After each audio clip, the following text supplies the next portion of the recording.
नमस्कार, मैं डॉक्टर साहिल गुप्ता आप सभी का स्वागत करता हूं।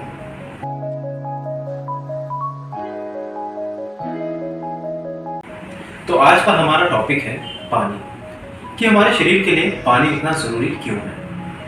आपको पानी क्यों पीना चाहिए, कैसे पीना चाहिए और कितना पीना चाहिए। मैं अपनी इस वीडियो में इन तीनों पहलुओं पे आपको सारी बातें समझाऊंगा।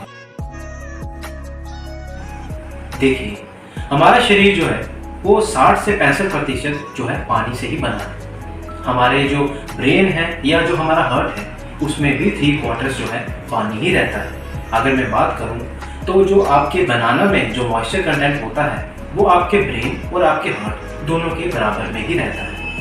आपके लंग्स में भी 65% या 85% तक भी पानी रहता है। तो अगर मैं एक मिसाल के तौर पे बात करूं कि अगर आपके पास कोई मोटर बाइक है, उसमें 3 लीटर पेट्रोल पड़ा हुआ है, आप गाड़ी को चला रहे हैं, यूज़ कर रहे हैं, लंबे सफ़र पे गए, तो ऐसा एक मौका आएगा जब आखिर में जब 1 लीटर रह जाएगा तो उसमें एक रिजर्व लगेगा, जिसके कारण उसकी पेट्रोल की सप्लाई थोड़ी सी रिस्ट्रिक्ट हो जाएगी और वो आपको गाड़ी एक सिग्नल देगी कि मेरे अंदर पेट्रोल ख़त्म हो रहा है। तो जैसे अगर उसकी एवरेज अगर 30 किलोमीटर की है तो वो 30 किलोमीटर ही चलेगा, चाहे आपके पेट्रोल पंप के पास आप खड़े हैं या आप उससे कितना मर्जी दूर हैं, तो गाड़ी वहीं पे रुक जाएगी। तो वैसे ही हमारा शरीर जो है उसको भी काम करने के लिए भी पानी की ज़रूरत रहती है। जैसे एक पूरे दिन में आपका शरीर 2 से 3 लीटर पानी लॉस करता है। वो चाहे आपके स्वेटिंग के तौर पे हो, चाहे आपका यूरिनेशन के तौर पे हो, या बॉबल मूवमेंट के तौर पे हो, या अंत में आपकी ब्रीदिंग में भी आपका वाटर लॉस होता है। तो इन जब प्रोसेस के अंदर जब वाटर लॉस होता है तो बॉडी भी एक सिग्नल देती है, मतलब कि उसमें भी रिजर्व लग चुका है। जैसे ये सिग्नल आपकी बॉडी में जो आते हैं वो इस तरह से आते हैं कि जैसे आपका यूरिन का जो कलर है वो हल्का सा येलो होना शुरू हो जाएगा। वही अगर लंबे तौर पे अगर आपने पानी नहीं लिया वो डार्क येलो में भी कन्वर्ट हो सकता है। तो आपके जो होंठ हैं वो सूखने लगेंगे, बॉडी में कुछ चेंजेस आने लगेंगे, जैसे आप बहुत ज़्यादा लो फील करेंगे, या मैं बोलूँ एक सिम्टम ऐसा है कि आपका ब्लड प्रेशर लो होने लगता है। हाँ जी, अगर आप पानी भी अच्छे से नहीं पीते तो आपका ब्लड प्रेशर भी लो रहता है। और बाकी एक्सट्रीम कंडीशंस काफ़ी आगे चल के ब्रेन तक आपका श्रिंक हो जाता है। तो यही सबसे बड़ा जो कारण है कि आपको पानी क्यों पीना चाहिए, कि शरीर को ऐसा क्या होता है कि पानी की ज़रूरत लगती है। तो अब दूसरी जो हमारा टॉपिक था कि पानी कैसे पीना चाहिए। अब देखिए, कई लोग कहते हैं कि मैं सुबह उठ के 2 लीटर पानी पीता हूँ, 4 गिलास पानी पीता हूँ, या दोपहर के टाइम या कभी भी। जैसे वेस्टर्न नॉलेज हमें बताती है कि आपको 3 से 4 लीटर पानी पीना चाहिए। देखिए, अगर आप खाना खाने के बाद या खाना खाने से पहले अगर पानी पीते हैं वो भी पेट भर कर, तो उसके कारण क्या होता है, आपकी पाचन शक्ति लो हो जाती है।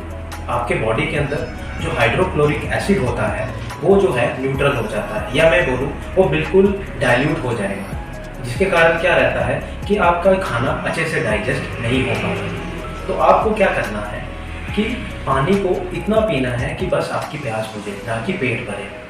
आप जैसे कई मेरे से प्रश्न करते हैं कि पानी हम सुबह उठते हैं तो हम बहुत सारा पानी पीते हैं तो उससे हमारा पेट साफ हो जाता है। देखिए, ये सब मानसिक प्रक्रिया जो है हमने मानसिक तौर पे बनाए रखी है कि हाँ, कि अगर मैं पानी पीऊँगा तो हाँ मेरा पेट अच्छे से साफ हो जाएगा। इस पेट को साफ करने के लिए आपको आपका मेटाबॉलिज्म देखना पड़ेगा, ना कि पानी की क्वांटिटी बढ़ाकर आपको आपका पेट साफ करना है। सुबह अगर पानी पी सकते हैं तो 1 गिलास बहुत है, लेकिन वो भी आपके ब्रेकफास्ट से 2 घंटे पहले होना चाहिए। अगर आप खाना खाते हैं तो मिनिमम अमाउंट में आपको 1 घंटे बाद ही पानी पीना चाहिए, क्योंकि पानी अगर आप साथ ही ले लेंगे या खाना खाने के बाद ही पानी पीते हैं तो उससे क्या होता है, पाचन प्रक्रिया बिगड़ जाती है। और अगर आप खाना खाने के साथ सिप करके पानी ले सकते हैं, वो एक अच्छी प्रोसेस होती है, जिससे क्या होता है कि लुब्रिकेशन का काम होता रहता है और आपका खाना अच्छे से डाइजेस्ट भी होता है। हाँ जी, तो ये था कि आप पानी कैसे पीजिएगा। और अब हम तीसरे टॉपिक पे बात करते हैं कि पानी कितना पीना चाहिए। देखिए, इसमें मैं आपको एक चीज़ ऐसी बताऊंगा जो शायद आपके बहुत काम आए। जैसे मिसाल के तौर पे मैं बोलूँ कि अगर आपका वेट 60 kg है तो आप अपने वेट को 30 से डिवाइड कर दीजिए। तो हाँ जी, तो अगर मैं 60 को 30 से डिवाइड करता हूँ तो इसका आंसर आता है 2। तो मतलब 2 लीटर पानी 60 kg के पर्सन के लिए सफिशेंट है। वो 2 लीटर भी अगर पिएगा तो उसकी बॉडी का मैकेनिज्म मतलब ऑप्टिमल हाइड्रेशन बनी रहेगी। या एक प्रोसेस ये है। दूसरा प्रोसेस ये आता है कि अगर आप अपने बॉडी वेट का 4% निकाल लेते हैं तो उसकी में जो अमाउंट बनता है, जैसे मैं 60 kg वाले का बनाता हूँ, अगर मैं उसका 4% करूँ वो 2.4 मतलब नियर अबाउट आप कह सकते हैं 2.5 लीटर आप पानी पी सकते हैं। देखिए, अब आता है कि आप बोलेंगे इसका मेजरमेंट कैसे किया जाए कि गिलास में कितना होना चाहिए। देखिए, एक जो एवरेज गिलास होता है उसमें जो पानी आता है वो होता है 200 से 250 ml। मतलब अगर 2 लीटर में कह के चलो तो वो 8 गिलास सफिशेंट है आपके पूरे दिन की प्रक्रिया के लिए। वो डिपेंड करता है कि आप कितना एक्सर्शन ले रहे हैं, बॉडी से कितना आपकी स्वेटिंग हो रही है। बस इस चीज़ का ध्यान रखिएगा कि जो मैंने आपको पहले बताया था कि बॉडी के अंदर कैसे सिम्टम्स आते हैं, उन चीज़ों को ध्यान में रखते हुए आपको पानी को थोड़ा सीरियस लेने की ज़रूरत है।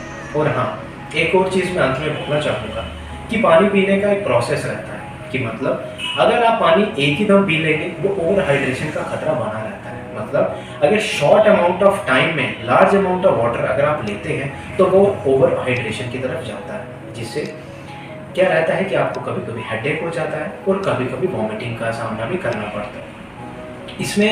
इससे बचने के लिए आपको क्या रहता है कि आपने क्या करना है कि शॉर्ट पानी पिया, मतलब कम पानी पिया ताकि थोड़ा इंटरवल देखें, ताकि आपकी बॉडी का एक मैकेनिज्म अच्छे से चलता रहे और आपकी किडनियाँ हाइड्रोनेफ्रोसिस से या अलग अलग तरह की जैसे ब्रेन ओवर हाइड्रेशन होने से बचा रहेगा।